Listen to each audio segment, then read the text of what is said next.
ये डिप्लोमेटिक ज़बान नहीं है।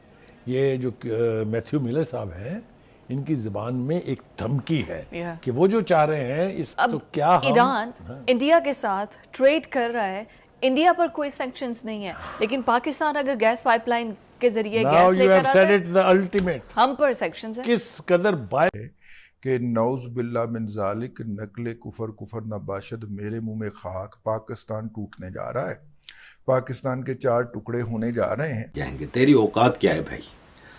वैसे ही तुम लोगों इंडिया के आगे हाथ पांव जोड़ रहे हो कि ट्रेड कर लो, ये कर लो, वो कर लो। इंडिया तैयार नहीं है भाई।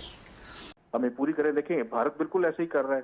भारत की जो पॉलिसी है वो रूस से भी हथियार ले रहा है, उनसे सस्ता तेल भी ले रहा है, अमेरिका से भी जो मिल रहा है उनसे भी फायदा उठा रहा है।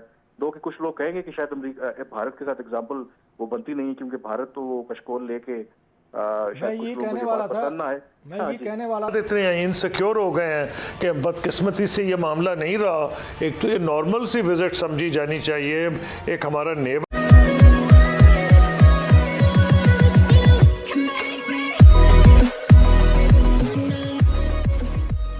नमस्कार दोस्तों, एक समय था जब अमेरिका को पाकिस्तान की ज़रूरत थी अफगानिस्तान के लिए। अमेरिका को ज़रूरत थी पाकिस्तान की ओसामा बिन लादेन को पकड़ने के लिए। तो उस समय पर जिस तरीके से अमेरिका को क्वेश्चंस पूछे जाते थे पाकिस्तान को रिगार्डिंग, तो वो बहुत ही एकदम सॉफ्ट जवाब दिया करता था। लेकिन अब सिचुएशन ऐसी है कि भी अमेरिका दहाड़ देता है सीधा पाकिस्तान पर, और पाकिस्तान को स्पेस ही नहीं देता कि भाई आप जो करना चाहते हैं वो थोड़ा 19-20 करके कर लीजिए। मतलब पहले ऐसा हुआ करता था कि उस टॉपिक पर जो अमेरिका सैंक्शंस लगा दिया करता था, लेकिन पाकिस्तान को कुछ नहीं कहता था। लेकिन अब सिचुएशन ऐसी आ रही है कि पाकिस्तान हिल भी नहीं सकता। और दूसरी तरफ अगर आप देखो तो इंडिया की सारी चीज़ें हर जगह पर हो रही है। अब यहाँ पर बात हो रही है पाकिस्तान की ईरान के साथ ट्रेड करने की। अमेरिका धमका रहा है कि भाई अगर पाकिस्तान ने इस चीज़ की शुरुआत की तो उन पर सैंक्शंस लगा दिए जाएंगे। और पाकिस्तानी मीडिया में डिस्कस यही हो रहा है कि आखिरकार इंडिया को छूट क्यों दी जा रही है भाई? जब इंडिया को ये सब कुछ दिया जा रहा है तो फिर पाकिस्तान को क्यों नहीं? इसी के साथ ही वीडियो शुरू करते हैं। और हाँ दोस्तों, एक और रिक्वेस्ट है आपसे कि कृपया करके हमें सुपर थैंक्स के माध्यम से मदद करना ना भूलें। ये डिप्लोमेटिक ज़बान नहीं है। ये जो मैथ्यू मिलर साहब हैं, इनकी ज़बान में एक धमकी है कि वो जो चाह रहे हैं इस प्रोजेक्ट के ऊपर काम करना, वो अमेरिकन सैंक्शंस के लिए तैयार हो जाए। यस, ठीक है, हाँ, यही स्टेटमेंट है उनका। ये धमकी हम सीखेंगे। कब हम सीखेंगे कौम की हैसियत से खड़ा होना? आप जो मर्जी कर लें, अमेरिका ने जब आपको सजा देनी है वो एक लम्हे के लिए नहीं सोचेगा कि आपने उसके लिए क्या किया। हमने 40 साल तक अफगानिस्तान का ब्लीडिंग वूंड बनना बर्दाश्त किया सिर्फ अमेरिकन की खुशनुदी के लिए। ये इतने बड़े बेगैरत और बेहिस हैं कि जब जिनीवा में जब एकॉर्ड्स हुआ अफगानिस्तान का, ये पूछे बगैर हमारे यहाँ से फूट लिए। और हम 40 लाख बंदों का बोझ लेके कई दहाइयों से आज तक अभी तक इसको एलाइज कहते हैं। इसके लिए हमें अमेरिका की बात माननी चाहिए। ये बात ग्रास रूट लेवल तक और यूसी के लेवल तक बता रही है और अजबर करवा रही है और उस पर डिस्कशन करवा रही है कि नौज बिल्ला मिन जालिक नकले कुफर कुफर नबाशद मेरे मुंह में खाक, पाकिस्तान टूटने जा रहा है, पाकिस्तान के 4 टुकड़े होने जा रहे हैं। जाएंगे, तेरी औकात क्या है भाई? वैसे ही तुम लोगों इंडिया के आगे हाथ पांव जोड़ रहे हो कि ट्रेड कर लो, ये कर लो, वो कर लो। इंडिया तैयार नहीं है भाई।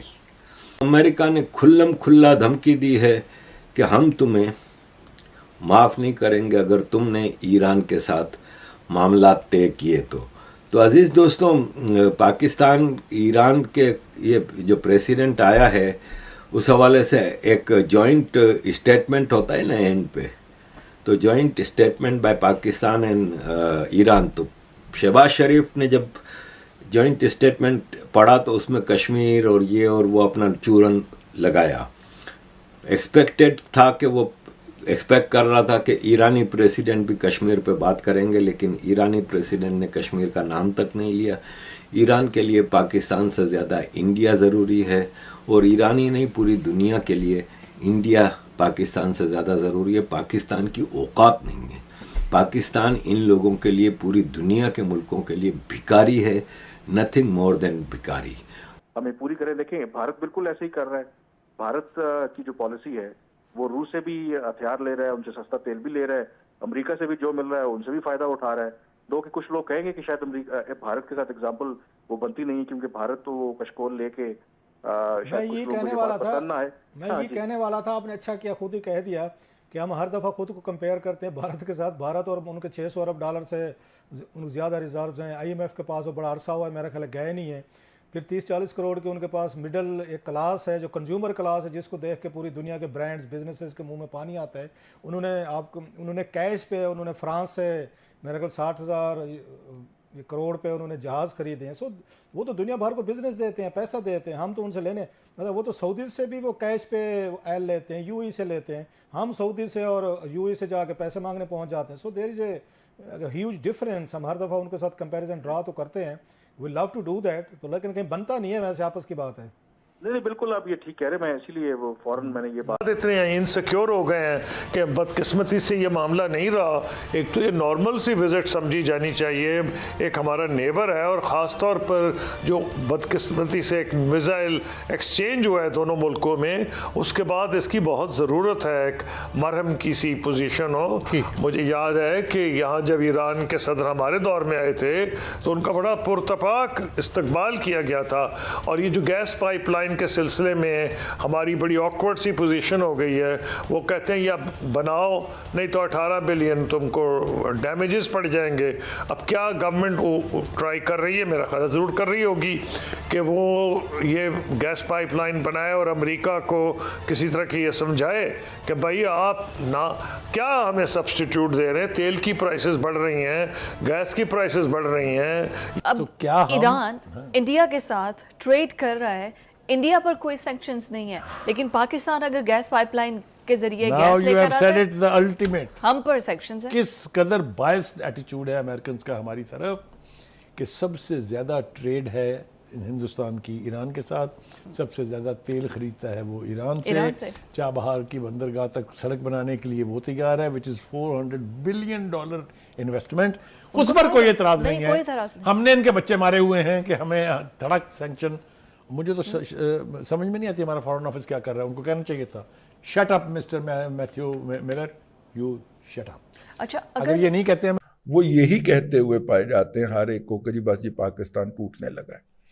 अच्छा, पाकिस्तान टूटने लगा है का जो विरद है या ये जो नारा है या ये जो तराना है, ये कोई पहली दफा पाकिस्तान के अंदर नहीं गाया जा रहा। अब हमने देखना ये है कि ये गाते कौन रहे हैं। नारा साथ में ये KP से ही नारा बरामद होता है कि पाकिस्तान टूटने जा रहा है।